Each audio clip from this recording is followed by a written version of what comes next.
Buenas tardes, ¿qué tal, Hola, doctor? buenas tardes, ¿qué tal?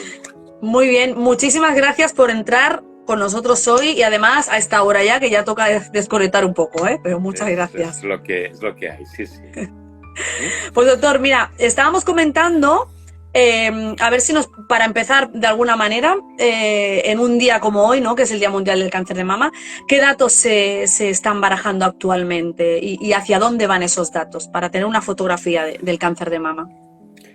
Estamos hablando de números de incidencia, de cuánto tenemos y todas estas cosas. Bueno, porque el otro día hablando con muchas personas, mira que es algo muy, que siempre hablamos del mismo tema, hay gente que aún sigue sin tomar conciencia, ¿no? Y cada vez vemos que abundan más casos, ¿no? Cada vez alrededor siempre nos toca el cáncer de mama. Entonces, probablemente ¿Cuál mucha gente es? padecerá cáncer de mama o A ver, aumentan los casos o no. cuando uno mira una sociedad moderna como la nuestra, pues el cáncer de mama es una enfermedad muy importante. Muy importante, ¿por qué? Porque toca a un grupo muy concreto que son las mujeres de una edad determinada, en plena vida, y eso impacta.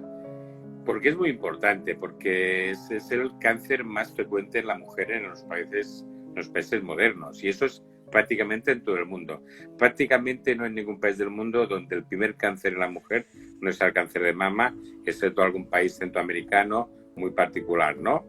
Y estamos hablando de una enfermedad que además es la principal causa de muerte para las mujeres en el grupo de edad media. Evidentemente las muy jóvenes mueren de enfermedades congénitas, hay las muy jóvenes también de suicidios, pero para las mujeres a partir de 35 años la primera causa de muerte, desgraciadamente, sigue siendo el cáncer de mama. Se calcula que en un país como el nuestro, a lo largo de su vida, 1 de cada 8 o 9 mujeres va a tener un cáncer de mama, ¿no? Y eso es algo que aumenta conforme aumenta la edad. Un poco esa idea de que las ancianas no tienen cáncer de mama va a ser que no. Como mayores es la edad, como han sobrevivido a otras cosas, más riesgo tienen de que tener cáncer de mama. Tampoco es cierto que a edades avanzadas sea una enfermedad más light o más sencilla, y que con mayor o menor gravedad de la enfermedad, que eso sí que puede ser variable, seguro que tiene un impacto en su vida muy importante. O sea, que vemos que esto va en aumento, o sea, que prácticamente que mucha parte de la población va a tener. ¿A qué se debe ese aumento o ese tipo de cáncer? Bueno, el cáncer de mama en general, ¿no? Porque nos destaca y cada vez, nosotros, por ejemplo, desde Amos sí que decimos, bueno, puedes tener una mutación genética heredada que ya te predispone, pero es un porcentaje pequeñito, ¿no? Entendemos. Sin embargo, estamos viendo que a edad más temprana se están detectando también cánceres de mama que no tienen mutaciones genéticas. ¿A qué se debe ese aumento? No, o no tienen mutaciones genéticas o no las conocemos todavía. Bueno, también. A ver, no es que haya un gran aumento, ¿eh? Cuando uno mira los números, ve que en los últimos 25 años hemos ido creciendo un 1,5% cada año en proporción, ¿no? Pero sí que es verdad que cuando uno va sumándole años, pues es un 20% más que hace 20 años. ¿Por qué? En las mujeres jóvenes no hay un gran aumento de diagnóstico, lo que sea es mucha visibilidad, que antes no había, y probablemente el mayor número de nuevos diagnósticos es en mujeres a partir de 60, 65 años, y ahí tiene que ver pues cosas de las que podemos hablar después cuando hablamos de prevención, ¿no? El estilo de vida, la dieta no mediterránea, la falta de ejercicio, la obesidad. Eso favorece que haya más riesgo de cáncer de mama y de otras enfermedades, ¿no? Conocemos más las alteraciones hereditarias, por lo tanto podemos colocar algunas más, pero las mujeres jóvenes, la mayoría de casos, siguen sin tener una causa clara. Además, ya sabes que estamos hablando de una enfermedad que no es una enfermedad, que son como mínimo 4 o 5 enfermedades biológicamente diferentes, y eso hace que esa pregunta tan típica que nos hacen las mujeres de ¿por qué a mí? Sea una pregunta muy, muy difícil de contestar. Que influyen muchísimos factores, exacto, Sí, lo sí, que sí, decíamos. tiene que ver en una gran parte de tumores, tiene que ver con las hormonas y todo lo que cambia eso, la dieta, la obesidad, los embarazos, los anticonceptivos orales, las lactancias, la edad al primer embarazo, algo muy típico, pero por ejemplo para los tumores triple negativos, pues eso influye muy poco y influye mucho más la carga genética hereditaria. Madre mía. Después de toda esta época de confinamiento, ¿no? ¿Se ha detectado, doctor, más diagnóstico de cáncer de mama? Porque algunas personas, o sea, los que ya somos enfermos crónicos o tenemos nuestros controles con el doctor, no, pero claro, el no haber podido hacer a lo mejor controles o la importancia del cribaje, ¿se ha detectado ese aumento de cáncer de mama o no? ¿O ha seguido la misma línea? Todavía estamos en la situación de no vienen todas las mujeres que tendrían que haber venido. Por lo tanto, eso es algo que va a pasar todavía no, porque ahora vamos a entrar en una situación de semiconfinamientos y de dificultad de acceso al sistema sanitario, y eso es algo que va a pasar, que de hecho ya vamos viendo mujeres que empezaron a tener síntomas en febrero, pero que con todo el confinamiento no consiguieron llegar a hacer pruebas más o menos sofisticadas hasta junio, julio, ¿no? Pero claro, ese es un precio que todavía estamos pagando y que todavía vamos a pagar, ¿no? Cuando yo hago números, yo también me lo he preguntado en una radio, cuando hago números, a mí me faltan en medio año unas 30, 40 mujeres que tendrían que haber venido y no han venido. Es decir, si yo miro los diagnósticos de medio año, en este año, los del año pasado, me faltan 30, 25, 30, 40 mujeres, porque por desgracia el número de diagnósticos es muy estable en un hospital como el mío. Eso quiere decir que están en su casa, que no han conseguido acceder al sistema, que tienen miedo de acceder al sistema, que no consiguen que se hagan las pruebas o que en estos momentos prefieren preocuparse de otras cosas y no de ese bulto en el pecho. También tuvimos que parar el programa de screening, evidentemente. El primer día de la pandemia yo paré el programa de screening del hospital porque no podía tener a 30 mujeres cada tarde juntas en una sala esperando hacerse la mamografía, ¿no? Eso lo recuperamos más tarde, pero evidentemente han sido casi 2 meses y medio sin hacer cribaje. Eso hay que recuperarlo, eso hay que repaparlo, y no sé, no tengo muy claro que en unos pocos días no nos pasa algo muy parecido, ¿no? Con lo cual tenemos menos diagnósticos que los que teníamos el año pasado a estas épocas.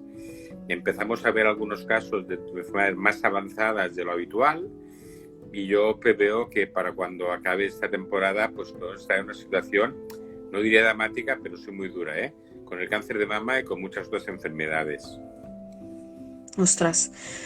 Pues aparte de, claro, y es algo que nosotros, las pacientes o las personas que se detectan un bultito, cualquier cosita, hasta cierto punto tampoco tenemos mucho margen de maniobra, ¿no? Sí, claro. El decir tengo un bultito e insistir, pero si hay un protocolo que no se puede entrar y eso es por fuerza mayor, ahí no.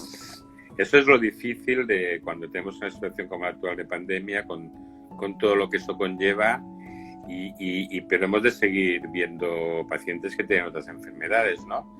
Pero por mucho que queramos, cuando los ingresos aumentan en urgencias, cuando el hospital se va llenando de ingresos por COVID, y por ejemplo en nuestro hospital no estamos en esa situación, pero sí que evidentemente estamos peor ahora que hace 2 meses, ¿no? Pero evidentemente pues no tenemos enfermería. Para abrir camas de la UCI tendremos que buscar enfermería. Esa enfermería solo puede ser la que está en quirófanos. Cerraremos quirófanos. No cerraremos quirófanos de cáncer, pero queramos o no, todo impacta, todo influye, y va a ser difícil, y es difícil, A mí me lo cuentan muchas mujeres que diagnosticamos ahora, y a pesar de que intentamos mantener todo el sistema en marcha, y yo creo que lo conseguimos, nosotros y en la mayoría de centros conseguimos mantener muy dignamente nuestro sistema de acceso diagnóstico. Quedamos a no, pues entre las que no consiguen llegar al médico de cabecera por lo que sea, las que han tenido COVID y no están para esto, las que tienen miedo de ir al ambulatorio, de ir al hospital, las que cuando van a urgencias ven que hay un montón de gente esperando con fiebre y evidentemente se van a su casa. Pues queramos o no, cuando uno suma todo esto, pues va a haber un retraso diagnóstico. ¿Va a impactar eso en la tasa de curación? Yo soy de los que dice que normalmente esta es una enfermedad donde 1 mes, 2 meses no cambia nada. Aunque nos impacte mucho el diagnóstico, pocas veces 1 mes o 2 meses cambia el pronóstico. Claro, 3, 4, 5 meses, pues ya puede ser una cosa diferente. Y cuando miras los periódicos de hoy, está llenos de artículos hablando de ese riesgo, el riesgo de que al no poder hacer los programas habituales de diagnóstico, aumentemos la tasa de tumores, que las cosas no vayan tan bien. Esto, pues mira, aprovechando esta conversación, aunque sea el Día Mundial del Cáncer de Mama, esta conversación con usted, doctor, nos hace transmitir un mensaje de concienciación con esta pandemia de todas aquellas personas que aún no perciben la realidad que se está viviendo, ¿no? Y que tenemos que poner todos de nuestra parte, en la medida de lo posible, pero que está teniendo muchos daños colaterales y los va a tener no solo en el cáncer de mama, sino, como estaba diciendo, en otras enfermedades. Sí, Esperemos sí, que pase pronto. cuando hablas con los cardiólogos o con todo, a todo el mundo le está pasando lo mismo, ¿no? Y además es una historia que no podemos parar de ver COVID. Yo tengo mis médicos que a la mínima tienen que ir a ver COVID porque no hay tanto médico como lo que necesitamos. Evidentemente, si un oncólogo se va a ver enfermos COVID, pues deja de hacer su labor o no la hace al mismo ritmo. Y eso es válido para oncólogos, hematólogos, cardiólogos, reumatólogos, digestólogos, ¿no? Para Y todo. queramos o no, eso va a sentar un impasse importante en el diagnóstico, no del cáncer de mama, sino de muchas enfermedades. Desgraciadamente sí. De hecho, nosotros hablamos no de la segunda, tercera ola, que es la que estamos ahora, sino de las quintas y las sextas, que no van a ser de COVID, van a ser de todas las enfermedades que diagnosticaremos con meses de retardo. Y esa mortalidad también va a ser muy alta. Sí, enlazando precisamente con esto, yo quería decirle, siempre oímos y desde el desconocimiento a veces, cuando alguien dice, tengo cáncer de mama, te dicen, de eso te curas, ¿no? Es el que más se cura, es el que menos problema da, tranquila que no pasa nada. Y desgraciadamente todavía hay un porcentaje que no se cura, que no tiene cura y desgraciadamente siguen habiendo fallecimientos. Eh, ¿Qué contempla la investigación? ¿Usted sabe en qué situación estamos? ¿Hay investigación? ¿Se está intentando indagar en ese porcentaje que tiene esa recaída y que se convierte en metastásico? Pero yo diría que para una parte muy importante de todos los médicos, todos los oncólogos, investigadores que se hagan cáncer de mama, en cierta manera su obsesión es esa, ¿no? ¿Qué podemos hacer para mejorar? Claro, yo con la perspectiva de los tiempos, pues hemos cambiado mucho. Yo empecé a ver cáncer de mama hace 25 años, ya soy talludito y curamos muchísima más gente ahora que hace 25 años. Y eso es cierto, ¿eh? Y como te digo, igual que poco a poco ha ido aumentando la incidencia, poco a poco hemos ido curando más gente y sin duda en los últimos años, cuando digo los últimos años, hablamos de los últimos 10-15 años, tenemos nuevos medicamentos muy de mucho valor, tratamientos hormonales, tratamientos genéticos, la inmunoterapia que empezaremos a hablar poco, que queramos o no, o bueno, que queremos, ha supuesto un cambio importante. Si hace 20 años curábamos en Cataluña el 65-70% de las mujeres, ahora curamos el 85%. ¿Qué quiere decir curar? Que a los 5 o 10 años están bien. Evidentemente alguna más va a caer en un futuro, ¿no? Pero que en una gran parte curamos muchas mujeres si la investigación no para, ¿eh? No para en ninguna manera, no para incluso en tiempo de COVID, pero evidentemente también es más difícil y continuamente hay, yo diría que cientos de estrategias, de medicamentos, de cualquier tipo, investigándose para mejorar las cosas. Sí que es verdad que de cada cientos de medicamentos o de cientos de estrategias llegan a ser efectivos uno o dos, pero ese uno o dos implica un cambio importante para muchas mujeres.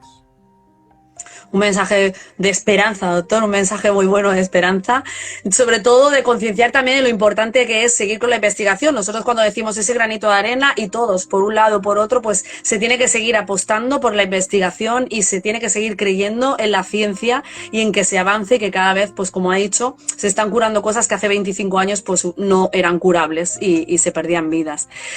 Hablando un poco de los tratamientos, ¿no? Así a grosso modo, el tema de la inmunoterapia es algo que destaca, ¿no? Que se oye incluso en otros cánceres por las redes, en el de pulmón, el de tal. ¿Qué sabemos qué es la inmunoterapia? Por decirlo de una manera que nuestros oyentes entiendan en qué consiste la inmunoterapia, porque alguno puede decir, pues subo mi sistema inmunológico, como muy bien o hago algo para subir el sistema inmunológico y ya me sirve. No es eso, ¿no, doctor? ¿Qué es? No es eso. No es eso, eso también tiene su importancia y hablaremos de prevención, ¿no? A ver, hasta ahora nos hemos centrado básicamente en medicamentos que mataban células, o en cortarlas con cirugía, o en hacer radioterapia para irradiarlas, o en tratarlas con medicamentos que matan células. La inmunoterapia se basa en otra cosa. Nosotros sabemos que para que crezca un tumor, en algún momento la propia inmunidad de la persona, de la mujer, no ha sido capaz de evitar que esas células alteradas crecieran. Por lo tanto, hay un problema de falta de respuesta de inmunidad a la enfermedad, ¿no? La inmunoterapia lo que se basa es en intentar liberar ese bloqueo de la inmunidad. Es decir, no mata células directamente, lo que hace es estimular la propia inmunidad del cuerpo para que la propia inmunidad de la mujer sea la que sea capaz de, junto con otros tratamientos, vencer la enfermedad, ya digo, haciendo que sean las células inmunitarias del propio organismo las que sean capaces de acabar con la enfermedad o ayudar a acabarla, ¿no? Por lo tanto, es una manera diferente de hacer.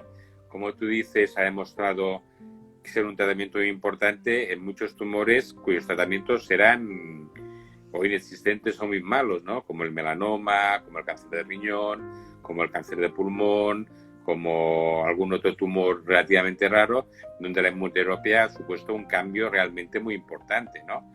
Curamos enfermedades que antes no se curaban y prolongamos la supervivencia de muchos tumores que tienen muy mal pronóstico, ¿no?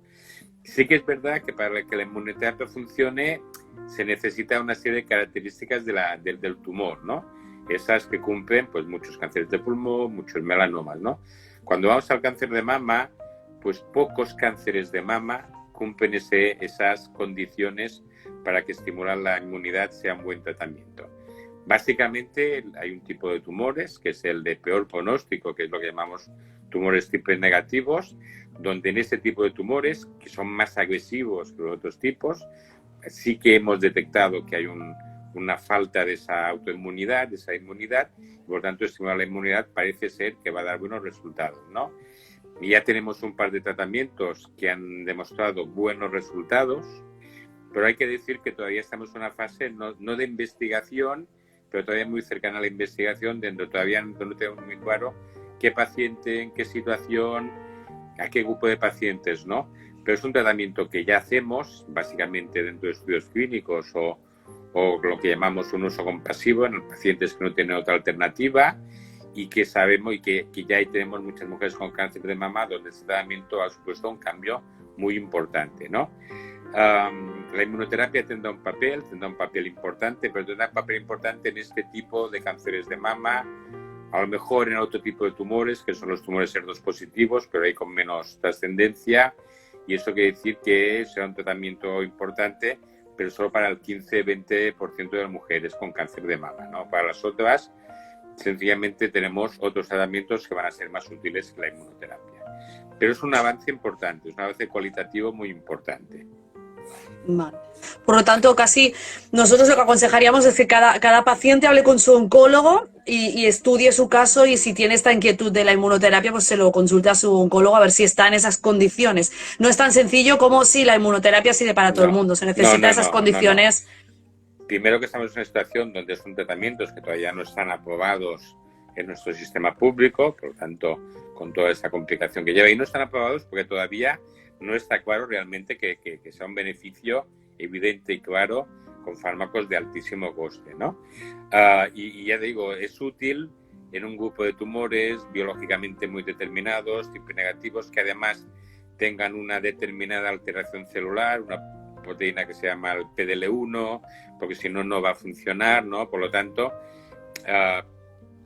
yo creo que una mujer que pueda tener la sensación de que para ella es un tratamiento útil, pues evidentemente lo tiene que consultar con su oncólogo es especialista en cáncer de mama y seguro que les va a dar una respuesta correcta a su inquietud. Yo iba a aprovechar para hacer una pregunta que se me ha ocurrido ahora, ¿no?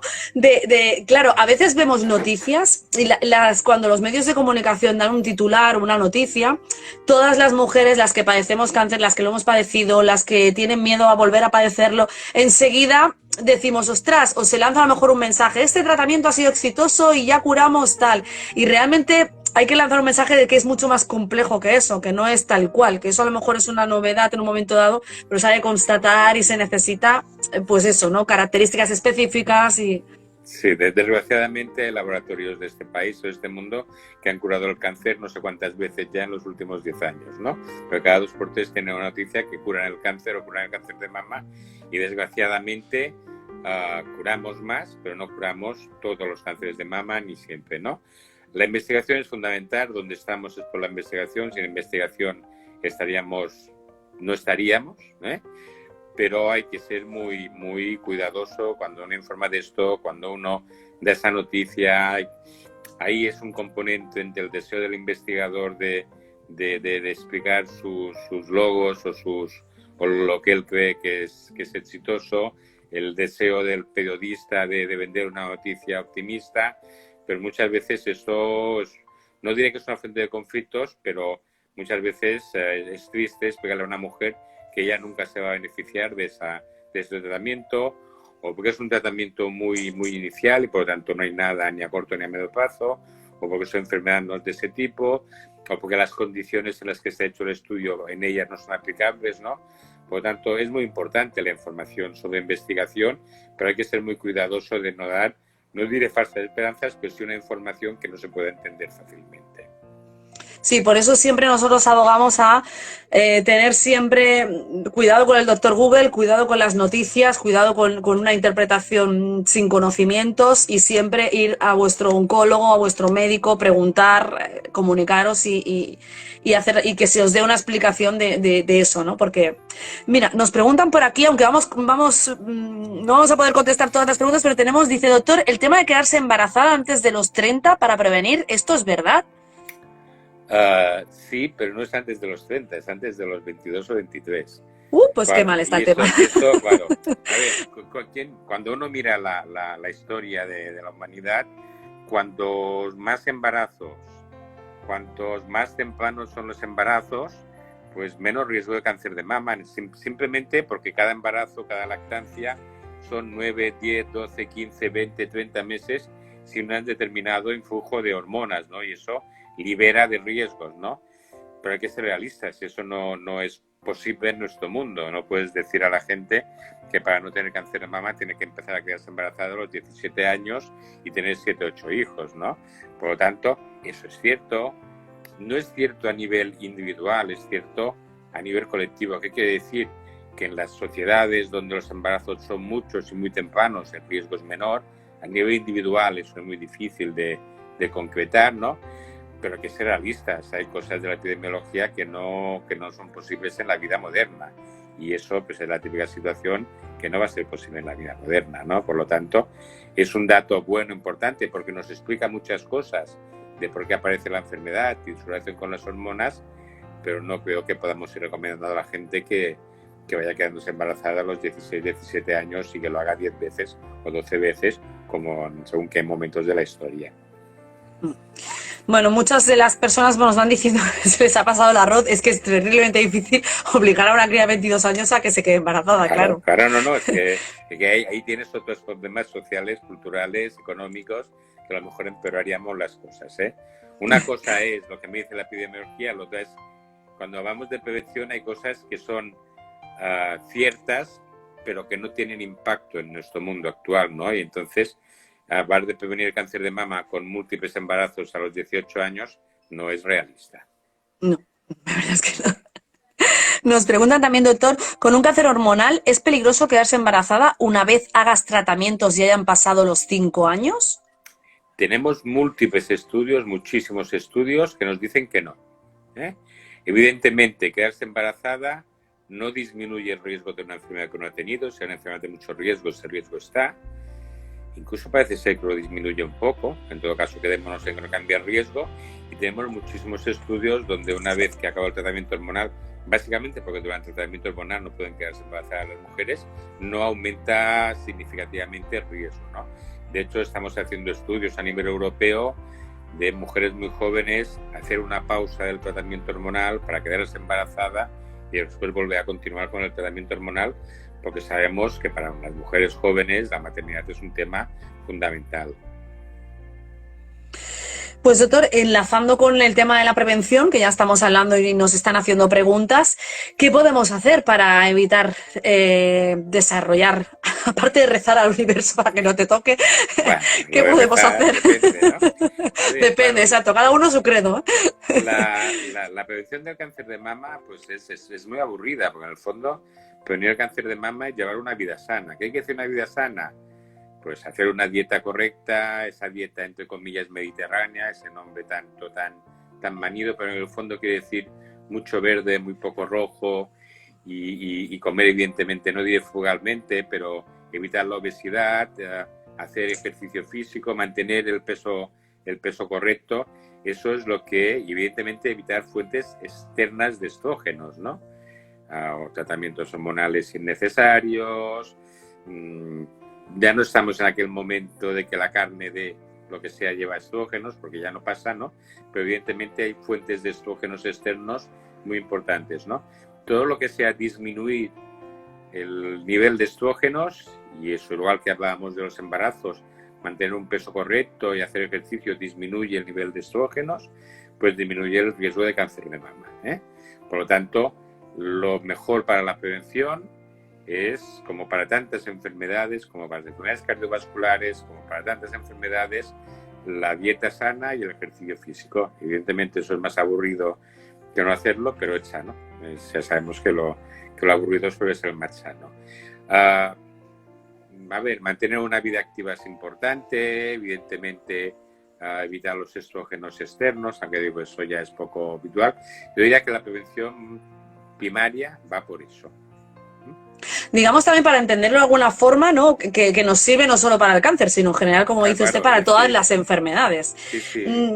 Digamos que no es porque una comida o no hacer ejercicio provoque cáncer, sino que como el cáncer no deja de ser alteraciones, ¿no?, en nuestras células, pues todo lo que altere nuestro metabolismo o lo exponga a hormonas o lo destroce, pues nos va a generar más riesgo de que esa celulita se convierta en un cáncer, Sí, ¿no?, por decirlo de alguna forma. Por ejemplo, en el cáncer de mama la obesidad hace que se produzcan estrógenos en esa grasa que acumulamos innecesariamente, por tanto es una fuente más de estrógenos que es capaz de estimular una célula alterada, ¿no?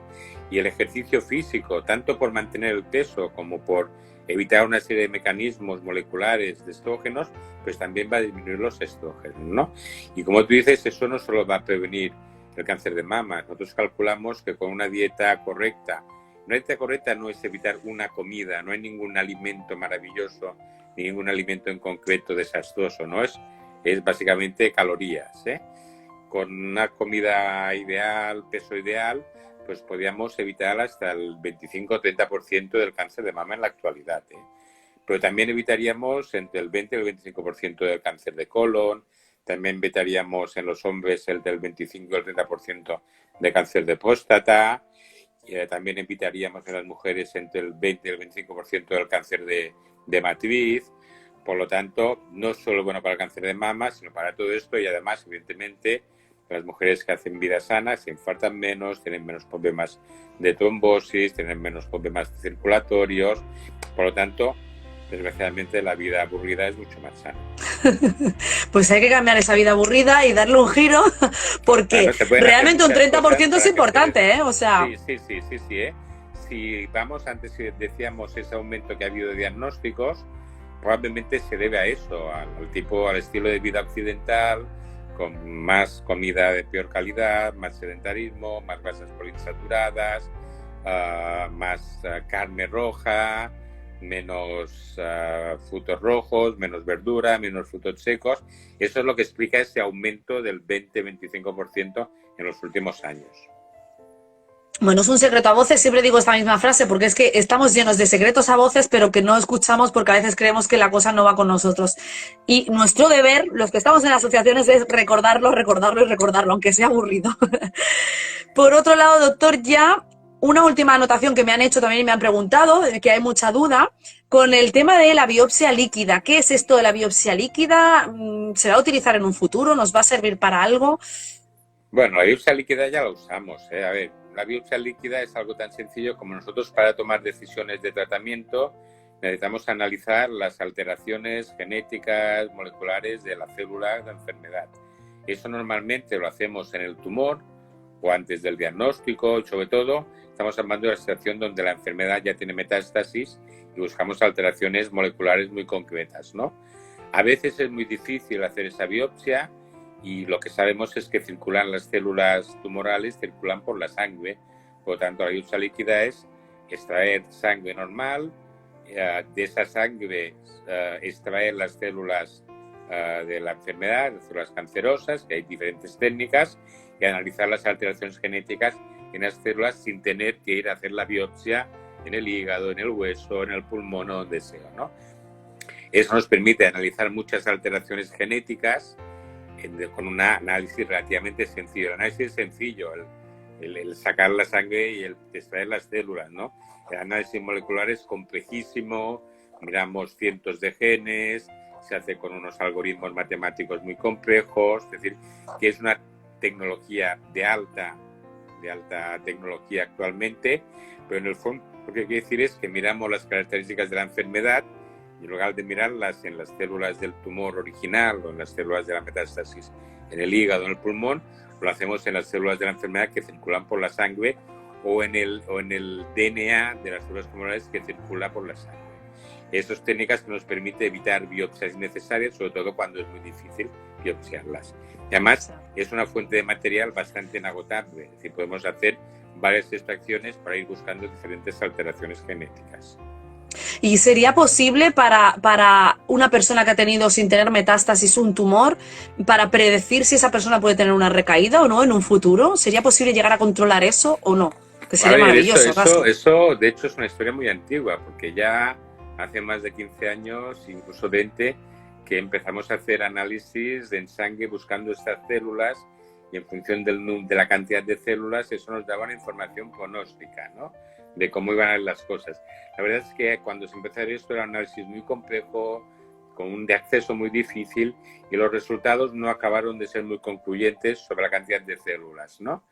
Pero sí que es verdad que sabiendo la enfermedad que circula en la sangre, podemos prever el riesgo de que esa enfermedad nos dé complicaciones a un cierto plazo, ¿no? Por lo tanto, otra de las funciones de analizar las células en sangre, las llamamos las células circulantes, va a ser tener información. Que haya células circulantes no quiere decir que esas células circulantes vayan a acabar dando problemas. Siempre hay células, cuando hay un tumor, siempre acaba liberándose alguna célula a la sangre. La cuestión es si esas células son lo suficientemente agresivas como para quedarse en algún sitio, ¿no? Y eso es todavía lo que tenemos por confirmar, ¿no? Es decir, a qué cantidades o qué tipos de células son las que no solo están circulando, sino las que nos hablan de la capacidad de hacer metástasis, ¿no? Pero sin duda será una de los objetivos, ¿no? Y ese objetivo tiene que ir de la mano de, si sabemos eso, tengamos algún tratamiento para mejorar eso, ¿no? Porque si no, que tenga algún sentido. Una información que solo nos da una información, pero que no podemos cambiar. Yo creo que hemos de huir de informaciones que no nos permiten cambiar el curso de la enfermedad. Pues sin duda tenemos un montón de frentes abiertos a nivel de investigación y de cositas, parece que no, pero cada cosita va dando información sobre qué hacer y es larga la lucha y esperemos que llegue a buen puerto. Yo ya no tengo más preguntas, y me sabe muy mal robarle más tiempo porque llevamos media hora y van a ser 20 minutitos, llevamos ya 34 minutos. Darle enormemente las gracias por estar con nosotros, por responder abiertamente, así sin ningún problema, a todas las preguntas que vamos teniendo. Y muchísimas gracias.